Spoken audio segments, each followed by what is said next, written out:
This is a Sean Kelly on Movies interview with Academy Award-winning director Adam Elliot on Memoir of a Snail. Like and subscribe for more content like this.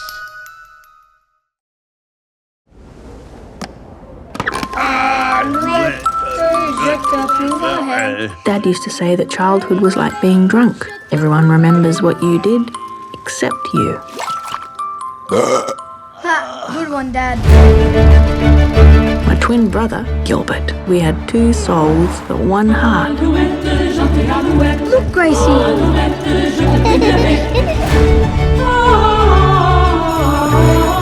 Rabbit face, rabbit face, rabbit face.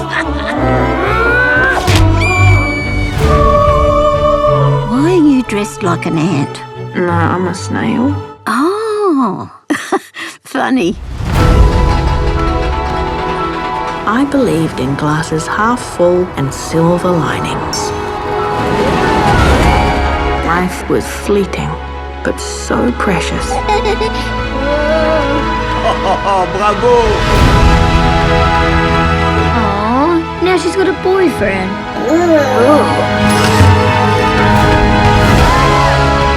Life can only be understood backwards, but we have to live it forwards. Say cheese, Gracie. Snails never go back over their trail.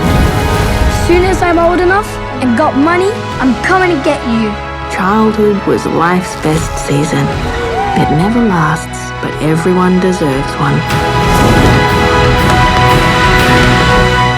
I remember everything.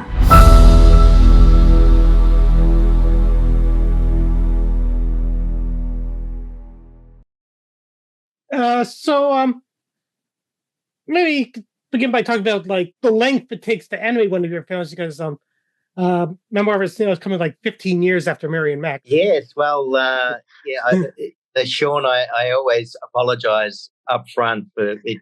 My film's taking so long. It wasn't meant to take 15 years, but, life kept getting in the way, and I won't go into all the details. But, certainly there are days I wished I'd chosen a quicker art form, a less expensive art form.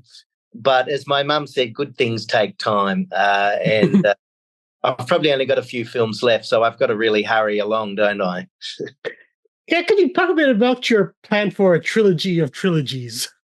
Sure. Well, look, it was a very pretentious idea I had 28 years ago when I was studying at film school in Melbourne, Australia. Mm-hmm. And I thought, what if I do 3 short shorts, 3 long shorts, and 3 features? That'll fill up my life, and then I can die. Never thinking that I would actually achieve that, but I'm up to number 7 now. So I've only got 2 left. So how long do you think it would take to get the other 2 made? Well, I'm 52, and hopefully the next film won't take. This one took 8 years from script to screen. Mm-hmm. I'm hoping it'll only take 3 to 5. Yeah. Mm-hmm. So, what was the inspiration for the story of Memoir of a Snail? Yeah, well, look, about 8 years ago, my father passed away and left behind a big hoard of stuff that my siblings and I had to trawl through. And I became fascinated with why, as human beings, do we collect stuff? Why do we fill our homes with things we don't need? So I started to read a lot of books into the psychology of extreme hoarding. And the more research I did, the more I found that extreme hoarders have usually suffered a lot of trauma in their life, usually to do with the loss of a child or a sibling or a twin, and that the hoarding becomes this type of coping mechanism. So it was that sort of idea. And also I came across some notes I'd made about a friend of mine who was born with a cleft palate.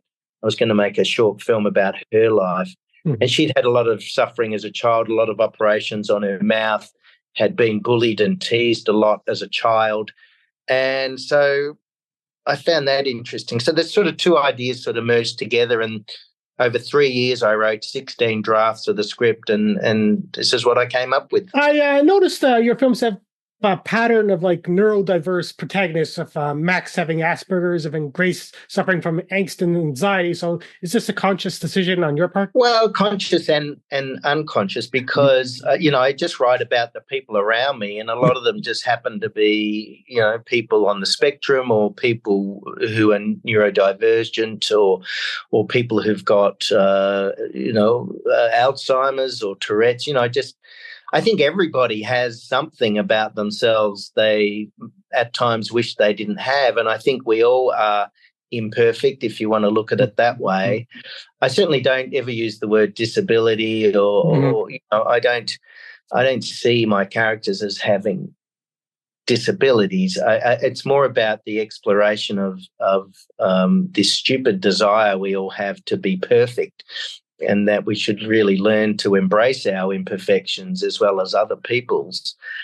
But, yeah, I am certainly fascinated by the human mind. I've read a lot of books by Oliver Sacks. I always used to love reading his books into mental illness, what makes us different, what makes us the same, the human condition.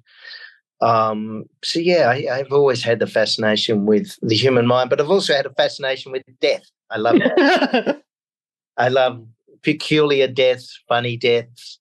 I've always loved the work of Woody Allen. I know he's not in favour anymore, but yeah.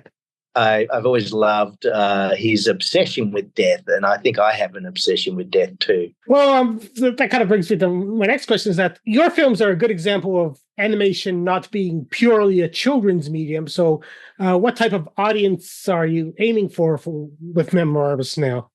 Oh, great question. Yeah, well, look, I've never seen, and nor do others see, animation as a genre necessarily. It's a medium, and it's a wonderful vehicle to tell any story you want.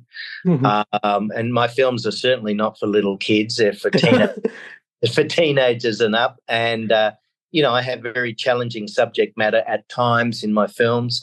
I mean, I try and make them as funny as possible as well, but I don't want to offend the audience, but I certainly want to have material that is thought-provoking. And look, life is really dark at times for all of us, and I'm trying to just mirror life, and no one's life is ever completely grim. There's always something that brings light and hope and levity. They're reflections of all our lives, but a lot of the characters are extensions of myself, but there's a lot of myself in the characters and a lot of my personal experience. But they're certainly works of fiction. They're not documentaries. And I love that adage, never let the truth get in the way of a good story. So what do you look for when you're casting your films? Good question. Now, it's a very intuitive gut feeling I have when I'm casting. I always look for authenticity and an actor who doesn't have to put on a voice or a character voice. I'm always after just their natural speaking voice and a performance that's just very real. So I'm very conscious too of not having too many Australian actors whose accent is too thick and broad. So it's important that audiences understand what they're saying, because the Australian accent can be a bit hard to understand at times. I certainly, of course, want actors who've got an international profile. That really helps as well. But, I'm always drawn to actors that other actors really admire and just have that indescribable essence of, and that genius. And I think Sarah Snook definitely is one of those actors. Just has this incredible ease with performing, and yet comes up with stuff that is so layered and dimensional. I certainly, it's a real challenge to find the actors you want. It's a real challenge to be able to then get them on board and penetrate through the shield of their agents. But again, I'm lucky a lot of these actors are Melburnians where I live, and it was easier to access them. How did you get Nick Cave to do one line pretty much? Well, Nick Cave was not a last minute decision, but we didn't have to cast him early. We were able to cast his character later on. And I, went through a whole list of other celebrities and musicians and sports people, and And then really Nick Cave just ticked all the boxes. He gets to read a poem, and he's a poet himself, of course. And yeah, he just has that beautiful voice. And he wanted to do a voice, and I said, no, I just want you to be Nick Cave. I don't want you to be anything but Nick Cave.